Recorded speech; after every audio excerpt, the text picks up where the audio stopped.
जय माता दी। आप सभी को चैत्र नवरात्रि 2026 के ढेरों शुभकामनाएं।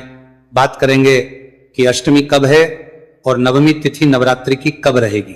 अष्टमी नवमी के साथ जिन्होंने पहला व्रत किया है उन्हें अंतिम व्रत कब करना है, विसर्जन कब करना है, व्रत जो कर रहे हैं उसका पारण कब करना है, साथ ही जो भ्रम है दूर करेंगे कि अष्टमी और नवमी एक ही दिन करनी है क्या, तो उसके बारे में बताएंगे कि ये एक दिन है या अलग अलग है।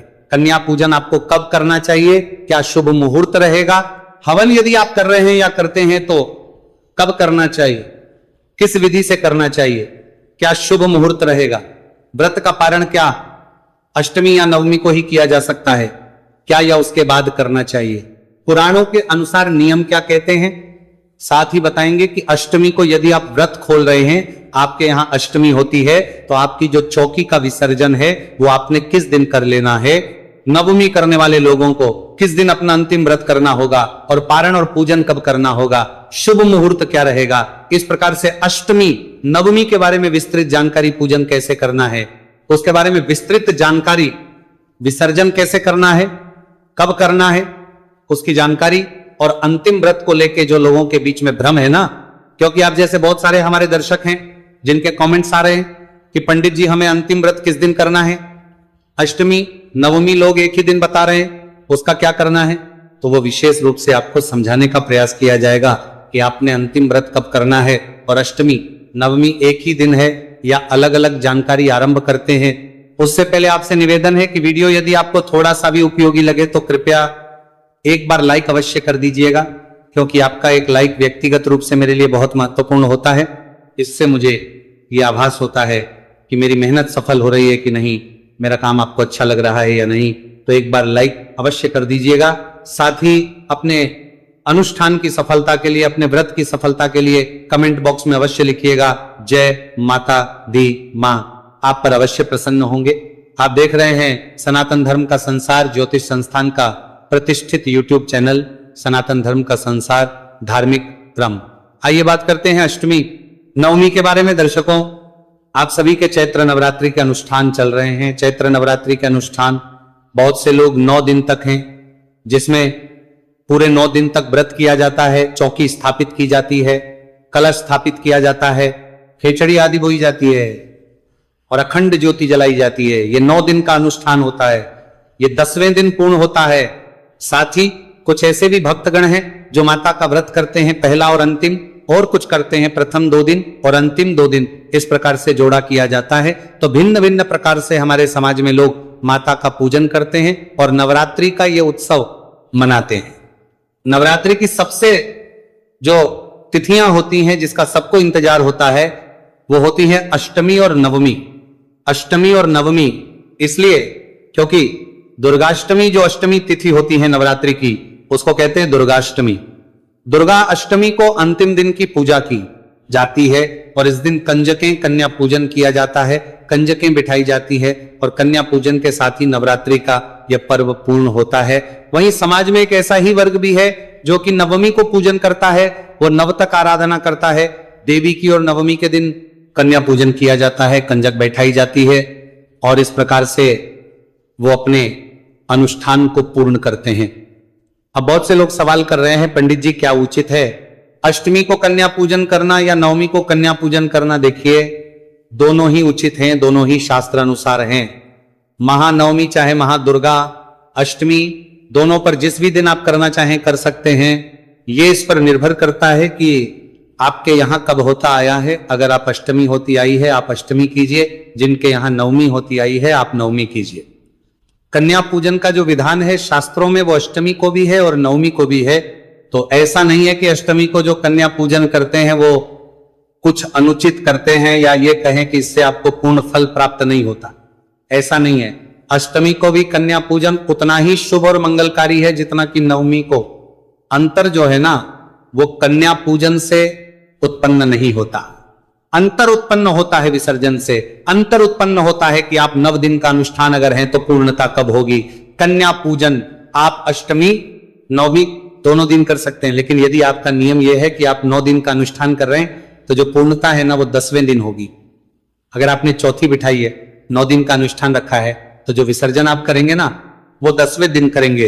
ये शास्त्र की विधि है, ये मेरी बनाई हुई विधि नहीं है, ना मैं अपने मन से बता रहा हूं।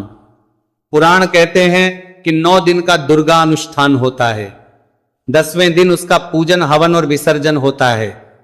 तो यह विशेष रूप से आप लोग ध्यान रखिएगा कि जिसने यदि 9 दिन का अनुष्ठान किया है तो वो कन्या पूजन नवमी को करेंगे।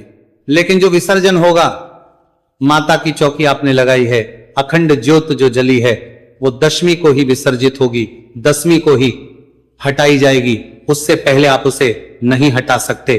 प्राणों के अनुसार यह दोष जनित है कि लोग अष्टमी करते हैं, अष्टमी को कन्या पूजन करते हैं और कन्या पूजन के साथ ही जो ज्वारे आपने बोए हैं उसका विसर्जन कर देते हैं। आपने माता की चौकी लगाई थी वो 8वें दिन ही कर दी जाती है, और 8वें दिन ही आपने जो कलश स्थापित किया था उसका भी विसर्जन कर दिया जाता है। यह अनुचित है, ऐसा नहीं करना चाहिए। आप अष्टमी का व्रत करते हैं, नवरात्रि पूर्ण करते हैं, माना जा सकता है, परंतु आप विसर्जन कर देंगे। नवरात्रि का अष्टमी को यह नहीं माना जा सकता। विसर्जन जो है वो 10वीं तिथि को ही कहा गया है। जितने भी हमारे दर्शक हैं वो इस चीज को ध्यान दें कि अष्टमी अगर आपके यहां होती है तो अष्टमी कन्या पूजन के लिए कही गई है, अष्टमी आपके व्रत की पूर्णता लिए कही गई है, परंतु अष्टमी माता के नवदुर्गा जो आपने नवरात्रि का जो अनुष्ठान किया है उसके विसर्जन के लिए नहीं कही गई है। आपको 10वीं तिथि के दिन शुभ मुहूर्त में ही पूजन आदि करके विसर्जन करना चाहिए। यह बड़ी जानकारी थी जो आपको देना आवश्यक था। अब बात करते हैं जी कि अष्टमी किस दिन है और कंजकें जो हैं उनको कब बैठाना चाहिए, क्या शुभ मुहूर्त रहेगा, नवमी किस दिन है और कंजकों को कब बैठाना चाहिए, किस प्रकार से व्रत को पूर्ण करना चाहिए। तो अष्टमी वाले दिन आपको सूर्योदय पहले उठना चाहिए, उठने के बाद स्नान आदि करके स्वच्छ वस्त्र धारण कीजिए। स्वच्छ वस्त्र धारण करके आपकी जो दैनिक पूजा है ना वो उसी प्रकार से चलेगी जैसे कि अभी तक चलती आ रही थी। आप उसी विधि से आपने केतली बोई है, ज्वारे बोए हैं, माता की स्थापना की है, कल स्थापित किया है, उसी विधि से आप पूजन कीजिए। से देवी का पूजन करेंगे, विधि विधान से स्नान कराइए, तिलक लगाइए, वस्त्र अर्पित कीजिए, आप भोग लगाइए माता को, पुष्पों की माला अर्पित कीजिए माता को, तांबू अर्पित कीजिए माता को और माता को प्रणाम करके प्रार्थना कीजिए। इस प्रकार से आपने पूजन करना है। पूजन करने के बाद आप हवन कर सकते हैं, हवन करने के बाद आपने कन्या पूजन करना है। अब यहां पे एक सवाल ये आता है कि पंडित जी पहले कन्या पूजन करें या पहले हवन करें। तो पहले हवन करें फिर कन्या पूजन करेंगे, हवन के तदोपरांत ही कन्या पूजन होगा, इसका ध्यान दीजिएगा। एक सवाल हमारे पास आपका यह भी है कि पंडित जी कन्याओं को क्या नहीं देना चाहिए, ये विशेष रूप बताएं और क्या देना शुभ रहता है। देखिए, कन्याओं को आप कोई भी अच्छा उपहार दे सकते हैं। उपहार में आप उन्हें पढ़ने लिखने से संबंधित जो भी सामग्री है वो दे सकते हैं, कॉपी दे सकते हैं, ज्योमेट्री बॉक्स दे सकते हैं। इसके अतिरिक्त आप उन्हें लंच बॉक्स दे सकते हैं, पेन पेंसिल आदि बैग आदि भी दे सकते हैं जो उनके उपयोग का भी होगा। आपको क्या नहीं देना चाहिए, देखिए एक तो आजकल आप प्लास्टिक की सामग्री का प्रयोग बहुत अधिक होने लगा है। अगर आप प्लास्टिक की वस्तुओं से बच सकें तो बहुत उत्तम रहेगा कि आप प्लास्टिक की ना दें। और जो विशेष रूप से मना ही है ना वो है नुकीली वस्तुएं, तीखी वस्तुएं या कांच से बनी हुई वस्तुएं। कांच की जो सामग्री है वहां आपको नहीं देनी है। कन्याओं को काले वस्त्र आपको नहीं देने हैं। काले रंग की कोई भी सामग्री जो है वो आप कन्याओं को उस दिन नहीं देंगे। यदि आप कन्या पूजन में कपड़े आदि लाके दे रहे हैं तो वो भी काले रंग के, ब्लैक कलर के नहीं होने चाहिए। इसको बेहद ही अशुभ माना जाता है। काला रंग कन्या पूजन में सर्वोत्तम है, इसीलिए अगर संभव है तो आप लाल रंग के वस्त्र और लाल रंग की ही लेकर आएं, उत्तम रहेगा। और अष्टमी के दिन कन्या पूजन करें। कन्या पूजन में जब कन्याएं आपके घर आ रही हैं तो सबसे पहले उनका भक्ति भाव से स्वागत करें, क्योंकि एक प्रकार से आपके यहाँ 9 दुर्गाएं आ रही हैं। 9 दुर्गा आपके घर पे पधारी हैं। 9 दुर्गाओं का स्वागत कीजिए, उनको बिठाइए। चौकी है तो चौकी पर बिठाइए, अन्यथा जो भी आपके यहाँ उपयुक्त आसन है उस पर बैठाइए। बैठा के उनका शुद्ध जल पैर धुलाइए, पद प्रक्षालन कीजिए, उनका प्रेम से पद प्रक्षालन कीजिए, अच्छे कपड़े से उनको पोंछिए। ये माता स्वयं आपके घर पर आज पधारी है। पैर धोने के बाद, पैरों को पोंछने के बाद उन्हें तिलक कीजिए। रौली कुमकुम आदि का तिलक करना है, अक्षत अवश्य लगाना है और मौली अवश्य बांधनी है। इसके बाद उन्हें आसन पे बिठाइए, प्रेम पूर्वक उन्हें हलवा, पूरी और छूले, काले चने जो होते हैं ना छूले, ये प्रसाद के रूप में, भोग के रूप में प्रदान कीजिए, उनको खिलाइए। आज के समय में जो कन्याएं हैं वो नहीं खा पाती है। कई बार छोटी होती है कन्याएं तो इसलिए भी नहीं खा पाती हैं, जितना भी वो खा सके अगर ना खा पाए उनका एक मुंह झूठा करा के ही बेशक बाकी जो है बचा हुआ सामग्री उसको आप पैक करके उन्हीं को दे दे। इसके बाद कंजकों को आप जो सामग्री लाए हैं उनके लिए उपहार स्वरूप जो भी भेंट लाए हैं वो भेंट एक एक करके दे और उनसे पैर छूकर आशीर्वाद ले और उनको विदा करें। इस प्रकार से आप कन्या पूजन करेंगे। कन्या पूजन की जो सामग्री है ना उसको भी पूजित करना आवश्यक है। वो क्या करते हैं कि सामग्री लाते हैं, रखा देते हैं, कंजकों को भोजन कराते हैं और उनको ऐसे ही उठा के दे देते हैं। ये अनुचित व्यवस्था है, अनुचित व्यवहार है उस सामग्री का। सुबह के समय जब आप पूजन कर रहे हैं ना उस समय उनको पूजना है। पूजना कैसे है कि उन्हें पहले जल से, गंगा जल युक्त जो जल है ना उसे छींटे दीजिएगा। छींटे देने के बाद उन्हें तिलक कीजिएगा, अक्षत उस पर अर्पित कीजिएगा, थोड़े पुष्प ऊपर बिखरा दीजिएगा और हाथ जोड़कर माता को प्रणाम करके, हे मातेश्वरी ये हम कन्याओं के लिए भेंट स्वरूप लाए हैं, इसे आप नवदुर्गा के रूप में स्वीकार करें और आशीर्वाद प्रदान करें। इस प्रकार से माता से प्रार्थना कीजिएगा। ये जो सामग्री है इसको पृथ्वी पर नहीं रखना है।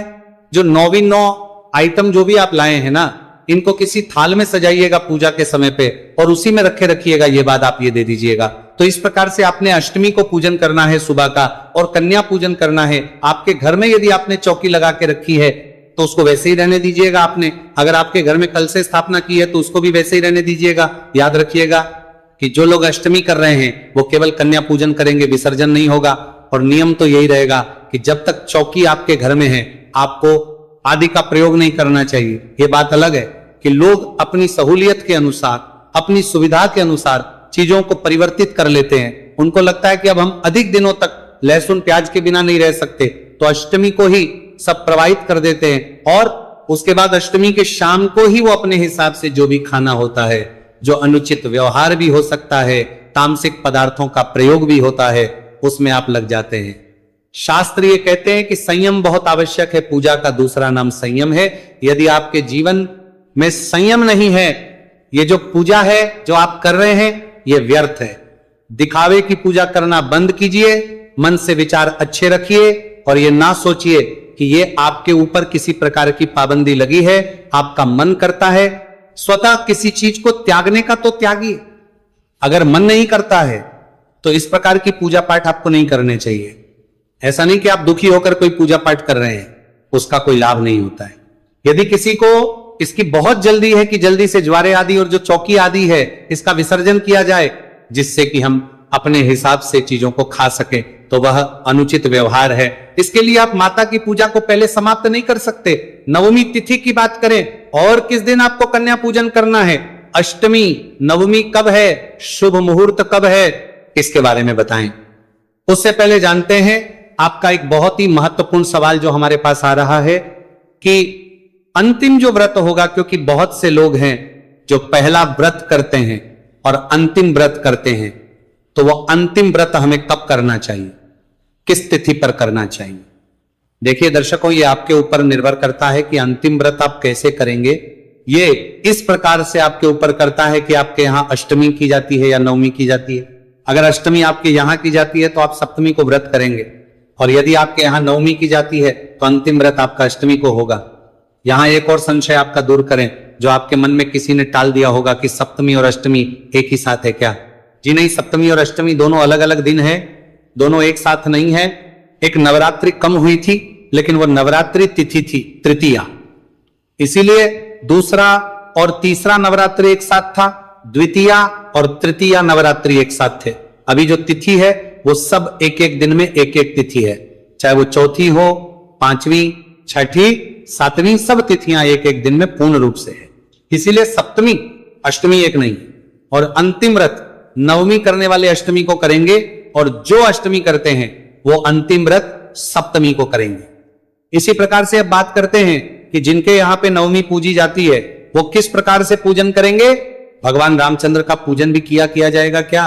देखिए, जो चैत्र मास के शुक्ल पक्ष के अर्थात नवरात्रों में आने वाली जो चैत्र की नवमी है ना, ये भगवान श्री रामचंद्र का जन्म दिवस भी है। इस दिन भगवान श्री रामचंद्र का अवतरण इस पृथ्वी पर हुआ था, इसीलिए यह तिथि बहुत महत्वपूर्ण है। इसे महानवमी कहा जाता है। इस दिन मां जगदम्बा के नवरात्रि पूर्ण होते हैं, इसीलिए उनके जो व्रत है वो पूर्ण तो होते ही है। साथ ही इस दिन रामचंद्र जी, भगवान रामचंद्र जी का जन्मोत्सव भी विधि विधान से मनाया जाता है। भगवान रामचंद्र की पूजा आपने किस विधि से करनी है, करना है, इसके बारे में हम आपको अलग से वीडियो बना के बता देंगे। यहां हम केवल अष्टमी, नवमी, नवरात्रि से संबंधित बात कर रहे हैं। तो आपको जो नवमी करते हैं उन्हें भी सुबह सूर्योदय से पहले उठना है। उठने के बाद स्नान आदि करके पूजन करना है। देखिए, एक चीज का आपको विशेष ध्यान रखना है, शुभ मुहूर्त कहते हैं कि पंडित जी शुभ मुहूर्त देखें कि ना देखें। शुभ मुहूर्त यदि ना भी देखें, क्योंकि जो दुर्गा अष्टमी है और दुर्गा नवमी, महानवमी जिसे कहते हैं, ये दोनों ही तिथियां अत्यंत मानी जाती हैं। इनमें पूरा दिन कंजक पूजन किया जा सकता है, माता का पूजन किया जा सकता है, हवन कर्म आदि किया जा सकता है। शुभ मुहूर्त यदि आप नहीं भी देखते हैं तो भी, परंतु एक बात ध्यान अवश्य रखनी चाहिए, वो ये कि इन तिथियों में भी राहु काल का समय होता है। राहु काल के समय को आपको अवश्य ही देखना पड़ेगा, चाहे तिथि कितनी भी शुभ क्यों ना हो, उसमें 1.5 घंटे का लगभग समय होता है प्रतिदिन राहु काल का। तो आप जिस दिन अष्टमी नवमी की कंजक बिठा रहे हैं ना, उस दिन राहु काल का समय आपको अवश्य ही करना चाहिए। राहु काल के समय में आप कंजक ना बिठाए। हाँ, अगर आपने कंजक पहले बिठा दी है और उसके बाद राहु काल आता है तो उसमें दोष नहीं है, परंतु कंजक पूजन जो है राहु काल के समय में आप नहीं करेंगे। इस 1.5 घंटे में आप नहीं करेंगे, बाकी समय में आप कर सकते हैं। शुभ मुहूर्त कैसे है, कब है, ये हम आपको अभी बताने जा रहे हैं। सूक्ष्म रूप से पहले नवमी की जानकारी दे दें, उसके बाद हम मुहूर्त पर ही आ रहे हैं कि कौन सी तिथि का मुहूर्त कब है और किस प्रकार से किस शुभ मुहूर्त में आपको करना चाहिए। तो नवमी के दिन जिन लोगों के यहां नवमी होती है, वो नवमी के दिन सूर्योदय से पहले उठेंगे, स्नान आदि करने बाद आप अपना नवरात्रि का जो दैनिक पूजन है उसको करेंगे। दैनिक पूजन उसी विधान से किया जाएगा जैसे कि आप अभी तक करते आए थे, परंतु हां, इसमें पुष्पांजलि अवश्य कीजिएगा। नवमी का जब आप पूजन करेंगे तो उसमें पुष्पांजलि अवश्य कीजिएगा, क्षमा याचना कीजिएगा, देवी से क्षमा याचना कीजिएगा, पहले से पूजन कीजिएगा, देवी को अर्पित कराइएगा, कराने के बाद स्नान कराइएगा, स्नान करा के पंचामृत से स्नान कराइएगा, शुद्ध जल से स्नान कराइएगा, शुद्धियों तक स्नान कराने के बाद देवी को वस्त्र अर्पित कीजिएगा।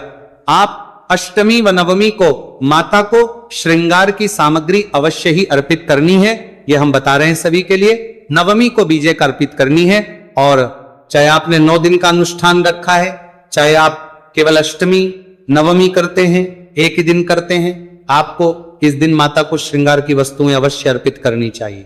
अगर अधिक ना ला सके तो मांग में भरने के लिए सिंदूर, काजल, बिंदी, चूड़ियां और नेल पेंट, ये 5 चीजें तो आपको अवश्य रूप से माता को अर्पित करनी ही चाहिए। और अगर 5 ना कर पाए तो आपको मांग का सिंदूर और चूड़ियां अवश्य रूप से माता को चढ़ानी चाहिए इस दिन। और लाल रंग का कोई वस्त्र, जैसे कि आप साड़ी ले सकते हैं, कोई अच्छी साड़ी ले सकते हैं, या फिर कोई चुनरी ले सकते हैं, जैसी आपकी सामर्थ्य हो। मैं नहीं कहूंगा कि आपको बहुत महंगा ही लेना है, आप अपनी सामर्थ्य के अनुसार लीजिएगा। और ये ध्यान रखिएगा कि आप जब भी पूजा पाठ करें सामर्थ्य के अनुसार करें। प्रभु कहते हैं कि जैसा मैंने आपको दिया है, जितना मैंने आपको दिया है उसके अनुसार ही आप मुझे अर्पित करें, मैं सदा प्रसन्न रहूंगा। तब होती है जब दिया ज्यादा होता है किसी को भगवान ने, और वो लालचवश अर्पित कम करते हैं।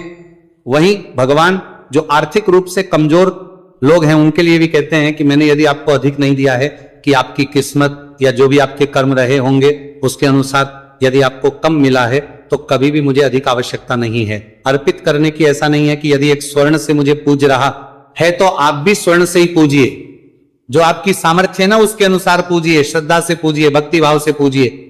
तो आपको इस दिन सामग्री आपको माता को अवश्य अर्पित करनी है। माता को अर्पित करेंगे, ताबुल अर्पित करेंगे, दक्षिणा अर्पित करेंगे और माता से अपने अनुष्ठान की सफलता के लिए प्रार्थना करेंगे।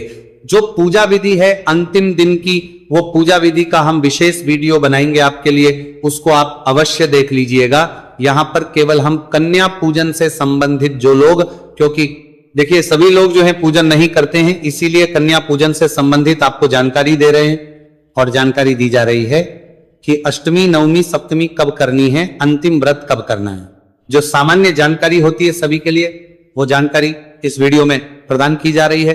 पूजा के लिए हम आपको अलग से वीडियो बना रहे हैं जिसमें आपको अष्टमी की पूजा, नवमी की पूजा, विसर्जन विधि ये बताई जाएगी। तो इस प्रकार से आप पूजा करने के बाद हवन करेंगे। हवन के बाद कंजकों को आप बुलाएंगे, कंजकों का स्वागत करेंगे और कंजक पूजन की विधि जो हमने अभी आपको बताई थी ना, कंजक कैसे बिठानी चाहिए, क्या अर्पित करना चाहिए अष्टमी के लिए, वैसे ही वो आपके लिए भी है, दोबारा बताने की आवश्यकता नहीं है। जो नवमी करते हैं उनको भी उसी प्रकार से कन्या का पूजन करना है और इसी प्रकार से वस्तुएं जो हैं उनको प्रदान करनी है।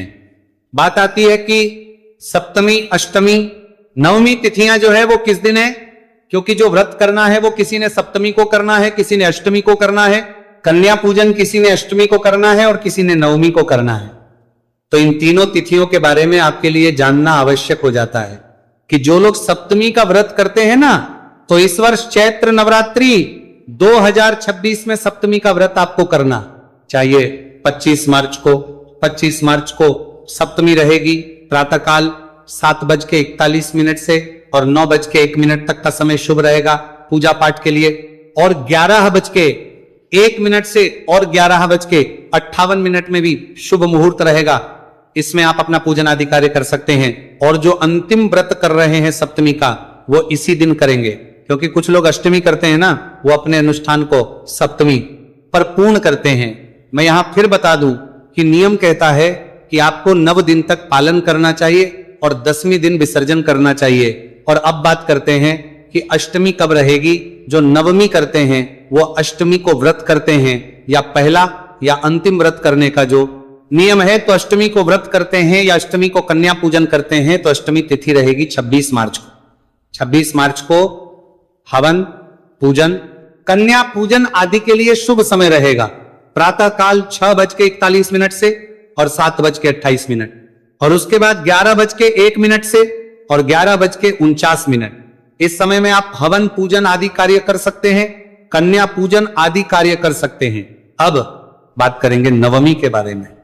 क्या नवमी भी 26 को ही की जाएगी या अष्टमी? नवमी दोनों अलग अलग दिन है। तो प्रिय दर्शकों, नवमी आपको 27 मार्च को करनी है। 27 मार्च के दिन ही रामनवमी मनाई जाएगी। नवमी तिथि शुरू हो रही है 26 मार्च को सुबह 11:46 पर, और यह 27 मार्च को सुबह 10:07 पर समाप्त होगी। और यह तिथि मान के अनुसार 27 को ही नवमी है। और कुछ लोग कहते हैं जी कि भगवान रामचंद्र का जन्म अपराह्न में हुआ था, तो मैं शास्त्रीय विधान कहूं, शास्त्र कहते हैं कि अगर अपराह्न में नवमी तिथि ना मिले तो भी जो अष्टमी विधा नवमी तिथि हो, उसमें कभी भगवान रामचंद्र का जन्मोत्सव नहीं मनाया जाना चाहिए। भगवान रामचंद्र जन्मोत्सव दशमी वैधा नवमी में मनाया जाना चाहिए। इस बार जो स्थिति है, दोपहर के समय तो नवमी नहीं है, सुबह नवमी रहेगी। और क्योंकि सिंधु ज्योतिष शास्त्र कहता है कि 2.5 घंटे यदि कोई तिथि रह जाए तो पूरा दिन मानी जाती है, तो ये तो बहुत लंबे समय तक रह गई है, 10:30 के आसपास तक रहेगी। और रामनवमी का जो त्योहार है वो शास्त्रीय नियम के अनुसार 27 को ही बनता है। और जो नवमी पे कंजक पूजन करते हैं उनको तो देखना ही केवल सूर्य उदय होता है। उदय तिथि मान के अनुसार ही नवमी तिथि निर्धारित होती है।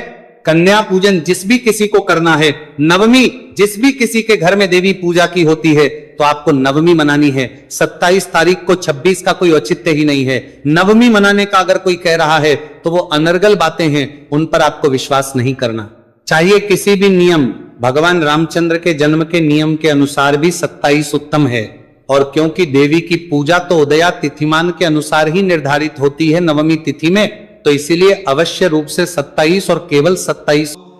कई लोग तो इसे गोखरू भी कहते हैं, कई जगह पर इसे खाखरा भी कहा जाता है, कहीं शंखा होली और कहीं काठ बोलते हैं, कई जगह पर इसे कांटा गोली भी कहते हैं, और अंग्रेजी में इसे काक लवर भी कहा जाता है।